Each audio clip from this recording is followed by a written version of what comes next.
Hello students, कैसे हैं आप लोग। आज की इस वीडियो में हम बात करने वाले हैं प्रॉपर्टीज ऑफ डिटर्मिनेंट्स के, यानी डिटर्मिनेंट से रिलेटेड जितनी भी प्रॉपर्टीज हैं उन सबको हम डिस्कस करेंगे। और डिस्कशन का तरीका ये रहेगा कि जो प्रॉपर्टीज हैं उनको हमने एग्जाम्पल की हेल्प से समझाया है, यानी जब हम एग्जाम्पल की हेल्प से एक्सप्लेन करेंगे उनको तो हो सकता है वो ज़्यादा समय में आ जाए। डिटर्मिनेंट की हर प्रॉपर्टी को आपको ध्यान से समझना है। सबसे पहली वाली जो प्रॉपर्टी है वो है the value of a determinant remains unchanged if its rows and columns are interchanged.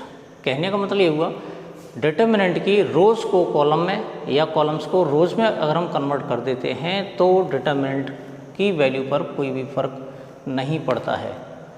तो यहाँ पर सबसे पहले हम एक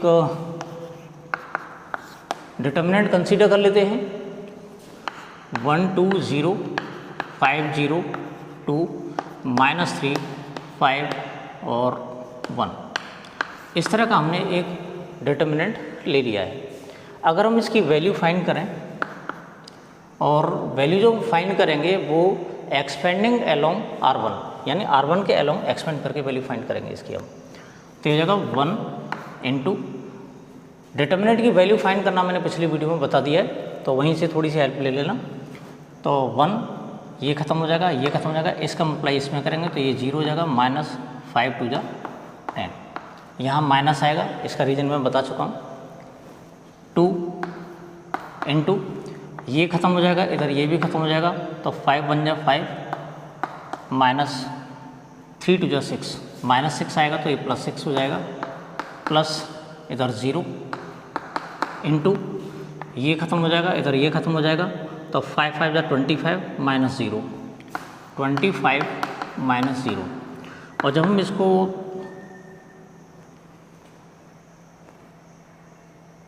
सॉल्व करते हैं तो -10 इंटू 1 -10, 6 + 5 11 11 2 जा 22 प्लस 0। और इन दोनों को जब हम सॉल्व करते हैं तो हमें मिलता है -32, यानी इस डिटर्मिनेंट की वैल्यू हमें मिली -32। अब हमने क्या किया, हम इसकी रोज़ को कॉलम्स में कन्वर्ट कर देंगे और कॉलम्स को रोज़ में कन्वर्ट कर लेंगे। तो इसको हम डेल्टा 1 कंसीडर करेंगे, यानी अप्लाइंग, इसको लिख सकते हैं हम अप्लाइंग R2C, यानी ये जो प्रॉपर्टी लिखी जाती है वो रोज़ को कॉलम में कन्वर्ट करके या कॉलम को रोज़ में कन्वर्ट करके, यानी एक्सचेंज किया जा रहा है यहाँ पर। तो दोनों साइड में हम एरो को इस्तेमाल करते हैं। अब हम क्या करते हैं, इसकी जो रोज़ थी उन सबको हम कॉलम्स में कन्वर्ट कर लेंगे। तो जगह 1 2 0 5 0 2 और इधर -3 5 और 1। अब इसको भी हम करते हैं एक्सपेंड, यानी इस डिटर्मिनेंट जो हमें डेल्टा 1 की फॉर्म में मिला है, इस डेल्टा 1 की वैल्यू भी हम फाइंड करते हैं।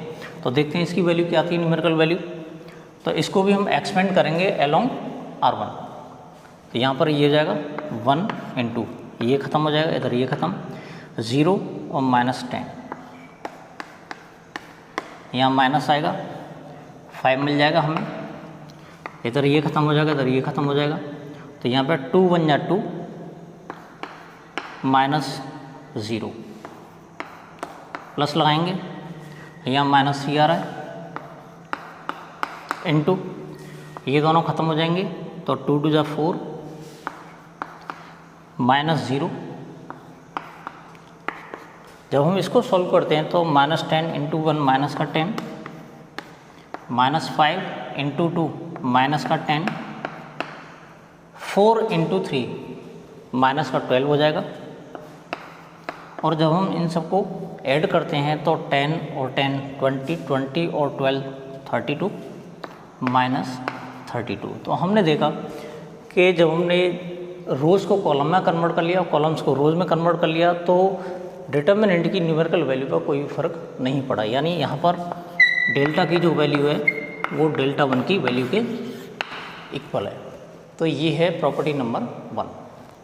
बात कर लेते हैं हम सेकंड वाली प्रॉपर्टी की। इफ़ एनी 2 रोज ऑफ और columns of a determinant are interchanged then sign of determinant changes. यहाँ पर मेन चीज़ क्या है, एनी 2 रोज और कॉलम्स आर इंटरचेंज्ड, यानी यहाँ पर सिर्फ 2 रोज को या 2 कॉलम को इंटरचेंज किया जाएगा, ठीक है ना। तो यहाँ पर हम देखते हैं कि अगर हम डिटर्मिनेंट यही वाला ले लेते हैं तो 1 2 0 5 0 2 -3 5 1, और इसको जब हमने एक्सपेंड किया तो इसकी जो वैल्यू निकल के आई थी वो निकल के आई थी -32। इसको मैं इसमें एक्सप्लेन कर चुका हूँ, आप यहाँ से कर लेना।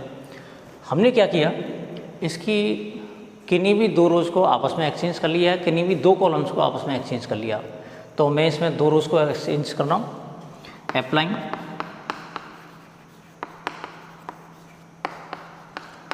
R1 इंटरचेंज्ड बाई R2, यानी हमने R1 और R2 को आपस में इंटरचेंज कर लिया। तो हमें जो नया डिटर्मिनेंट मिलता है वो डेल्टा 1 की फॉर्म में मिलेगा। हमने इन दोनों को आपस में एक्सचेंज किया है, तो ये हो जाएगा 5 0 2 1 2 0 -3 5 और 1। इसको करेंगे हम एवेल्यूएट, और एवेल्यूएट करने से देखते हैं इसकी वैल्यू क्या आती है। इसको भी हम एक्सपेंडिंग अलोंग R1, यानी R1 के अलोंग इसको हम एक्सपेंड करेंगे, तो ये मिल जाएगा 5 इंटू ये ख़त्म हो जाएगा, इधर ये ख़त्म हो जाएगा, तो 2 -0, यहाँ पे -0 आ जाएगा, ये दोनों ख़त्म हो जाएंगे, इसमें 1 माइनस का 0 प्लस 2 आ जाएगा, इनटू ये दोनों ख़त्म हो जाएंगे, तो 5 1 जा 5 माइनस और 3 2 जा 6, माइनस का 6 आएगा, एक माइनस पहले से ही तो ये प्लस हो जाएगा, 5 2 जा 10 -0 6 और 5 11 11 2 जा 22 प्लस 22, इसकी जो वैल्यू आती है ऐड करने से वो मिलती है हमें 32। तो हम देखते हैं यहाँ पर जो डेल्टा की वैल्यू थी या डिटर्मिनेंट की जो वैल्यू थी वो माइनस का 32 थी, यहाँ पर डेल्टा 1 की जो वैल्यू है माइनस का प्लस का 32 है, यानी दोनों का साइन चेंज हो चुका है। तो कहने का मतलब ये हुआ कि डेल्टा 1 की जो वैल्यू है माइनस डेल्टा के इक्वल है। इसको हम ऐसे भी लिख सकते हैं, माइनस इंटू -32 माइनस और ये डेल्टा की वैल्यू है। तो इस तरह से हम कह सकते हैं कि किन्हीं भी 2 रोज़ को या किन्हीं भी 2 कॉलम्स को आपस में एक्सचेंज करने से डिटर्मिनेंट की जो वैल्यू है वो नेगेटिव साइन के साथ में हमें मिल जाती है, यानी अपोजिट साइन के साथ में मिल जाती है। आइए बात कर लेते हैं हम प्रॉपर्टी नंबर 3 और 4 के बारे में।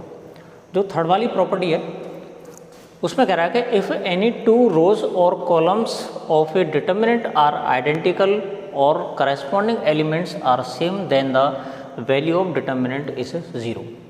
कहने का मतलब ये हुआ, अगर किसी डिटर्मिनेंट की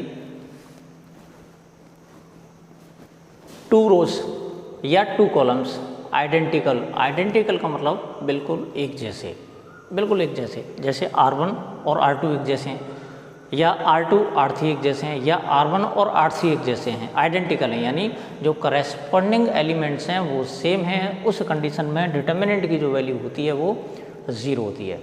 तो यहाँ हम देखते हैं कि R1 में हमने जो एलिमेंट्स लिए हैं 1 - 3 2, इसमें 4 0 5 है R2 में, और R3 में 1 - 3 2। तो हम देखते हैं कि जो R1 और R3 इन दोनों के जो एलिमेंट्स हैं वो आइडेंटिकल हैं, तो इस केस में इस तरह के डिटर्मिनेंट की जो वैल्यू होगी वो 0 होगी। आइए इसको एक्सपेंड करके देख लेते हैं।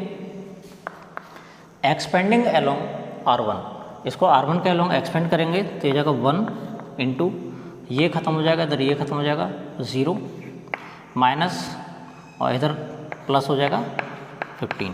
देखो -3 का इंटू 5 में करेंगे हम, -15, एक माइनस पहले से ही है, प्लस 15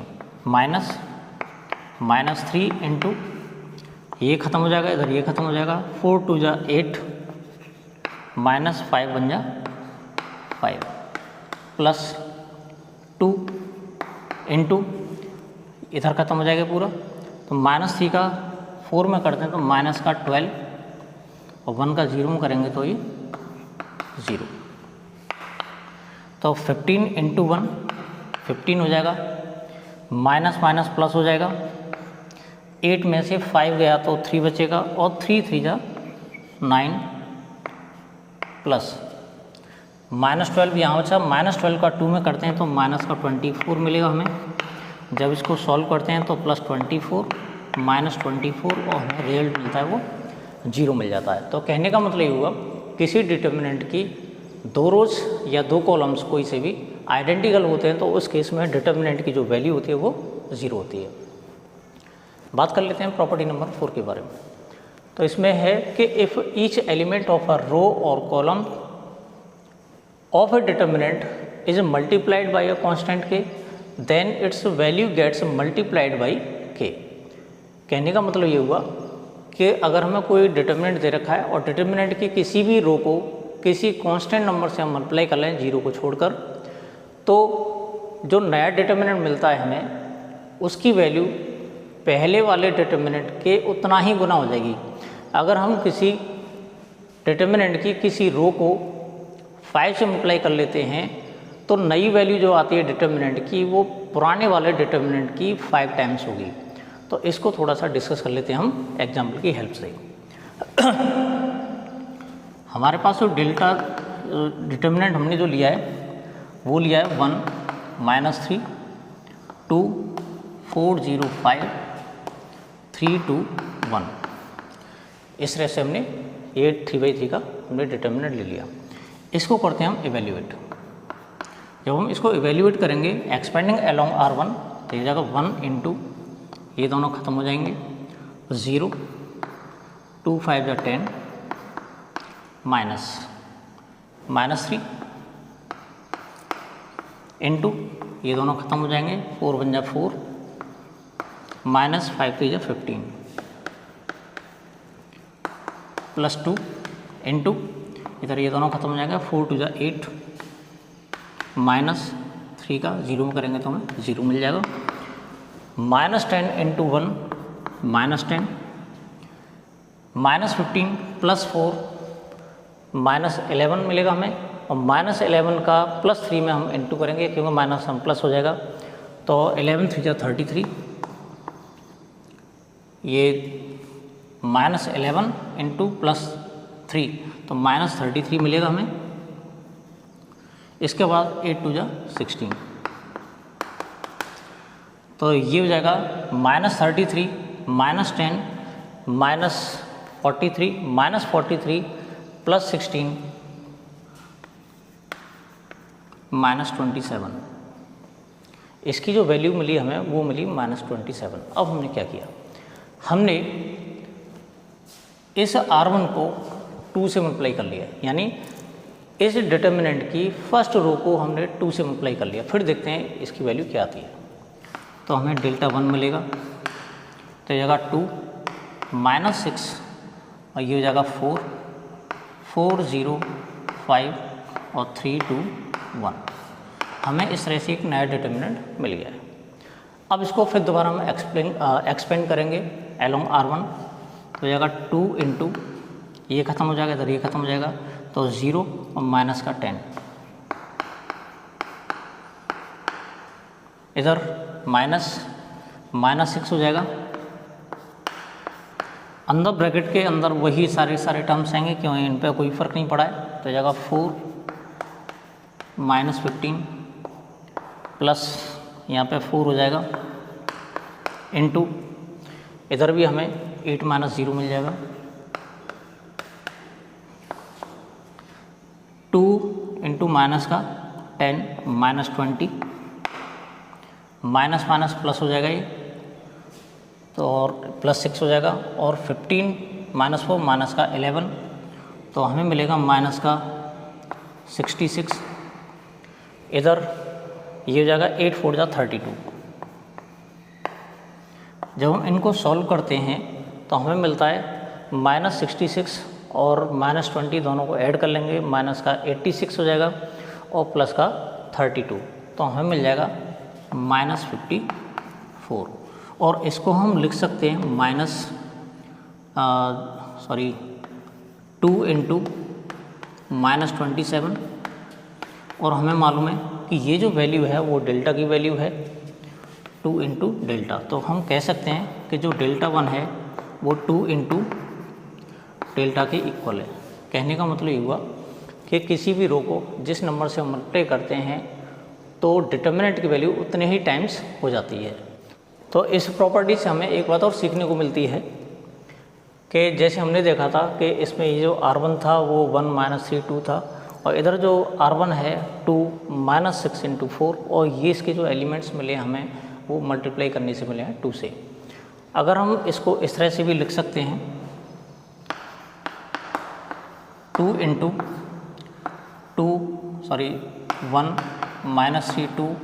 4 0 5 और 3 2 1। तो हमने देखा कि ये जो डेल्टा 1 था वो इस तरह की फॉर्म में लिखा हुआ है, इसको 2 × डेल्टा लिख सकते हैं। तो ये जो फॉर्म दे रखी है वो 2 × डेल्टा वाली दे रखी है, और ये डेल्टा की डिटर्मिनेंट वाली वो है कंडीशन। तो हम कह सकते हैं ये जो 2 हमने लिया है वो R1 में से कॉमन लिया है, यानी जो जिस नंबर से हम मल्टीप्लाई करते हैं तो इससे कॉन्सेप्ट ये भी क्लियर होता है कि जिस नंबर से मल्टीप्लाई करते हैं वो एक तरह से इसका R1 का एक फैक्टर था, यानी जितने भी एलिमेंट्स थे उनका ये कॉमन फैक्टर था जिसको हमने बाहर कॉमन ले लिया है। आइए बात कर लेते हैं हम प्रॉपर्टी नंबर 5 और प्रॉपर्टी नंबर 6 के बारे में। तो सबसे पहले प्रॉपर्टी नंबर 5, उसमें कह रहा है द सम और all elements of a row or column of a determinant are expressed as sum of 2 or more terms, then the determinant can be expressed as sum of 2 or more determinants। इसको example की help से समझा सकता है, language थोड़ी सी tough है समझने में। अगर हमारे पास कोई डिटर्मिनेंट दे रखा है और डिटर्मिनेंट जो दे रखा है वो दे रखा है A1 + k, A2 + k, A3 + k, B1 B2 B3 C1 C2 C3। अगर हमें इस तरह से कोई डिटर्मिनेंट दे रखा है, यानी जो फर्स्ट वाली रो है वो 2 टर्म्स की सम की फॉर्म में दे रखा है, इस कंडीशन में इसको 2 डिटर्मिनेंट यानी स्प्लिट फॉर्म में लिख सकते हैं। कहने का मतलब ये हुआ क्या, क्योंकि ये 2 टर्म्स का सम है तो इसको हम 2 डिटर्मिनेंट की सम की फॉर्म में लिख सकते हैं। तो इसमें पहला वाला जो डिटर्मिनेंट बनेगा वो बनेगा A1 A2 A3 B1 B2 B3 और C1 C2 C3। पहला डिटर्मिनेंट ये है, और दूसरा डिटर्मिनेंट जो बनेगा हमारा वो बनेगा K B1 B2 B3 C1 C2 C3। कहने का मतलब ये हुआ कि यहाँ पर जो R2 और R3 के जो एलिमेंट्स होंगे वो दोनों के साथ आएंगे, सिर्फ जो एलिमेंट सम की फॉर्म में लिखे हुए थे R1 के उनको हम स्प्लिट कर देते हैं। ये थी प्रॉपर्टी नंबर 5। बात कर लेते हैं प्रॉपर्टी नंबर 6 के बारे में। बहुत ही इंपॉर्टेंट प्रॉपर्टी है और ये कई सारे क्वेश्चंस को सॉल्व करने में हेल्प करेगी। मोस्ट इंपॉर्टेंट प्रॉपर्टी है, इसको थोड़ा ध्यान से सुनना आप लोगों को।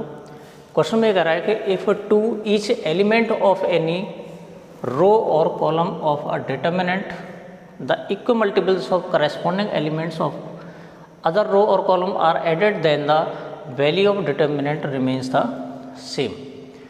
कहने का मतलब ये हुआ कि अगर हमारे पास कोई डिटर्मिनेंट दे रखा है A1 A2 A3 B1 B2 B3 C1 C2 C3, इस तरह से हमारे पास 3/3 का एक डिटर्मिनेंट है। मैंने आपको बताया था कि लैंग्वेज थोड़ी सी टिपिकल हो सकती है, लेकिन एग्जाम्पल की हेल्प से उसी लैंग्वेज को हम आसानी से एक्सप्लेन कर सकते हैं।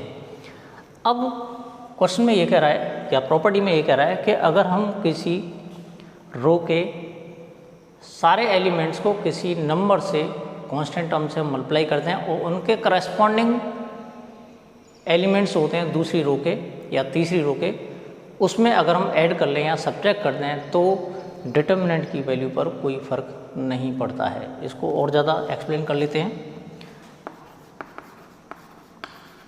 अप्लाइंग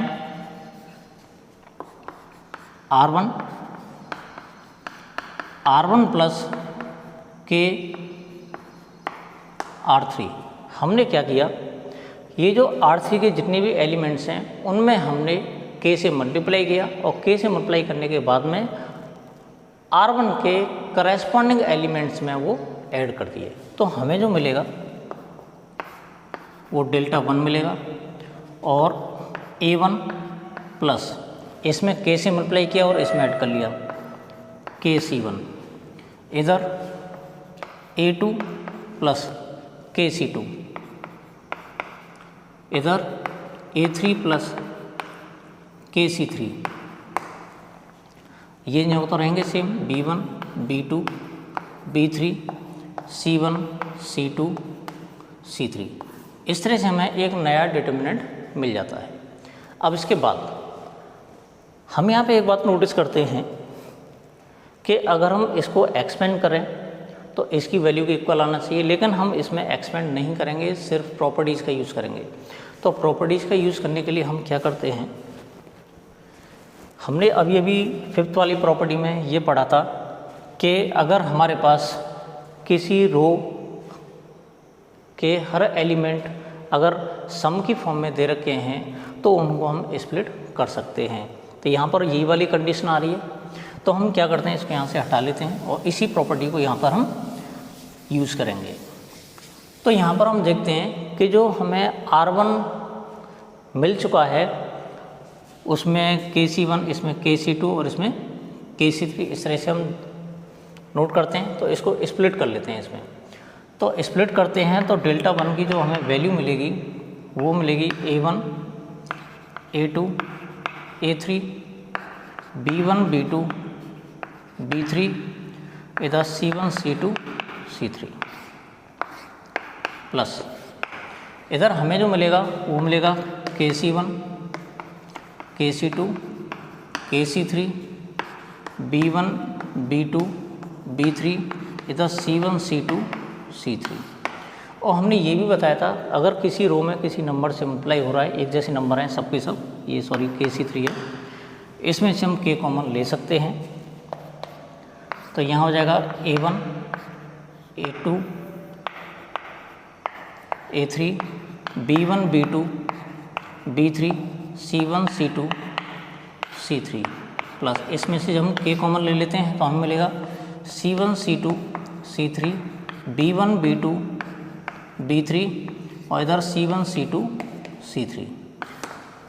अब इस स्टेप में हम एक बात और नोटिस करते हैं कि जो R1 के एलिमेंट्स हैं वो बिल्कुल R3 से मैच कर रहे हैं, यानी R1 और R3 आइडेंटिकल हैं।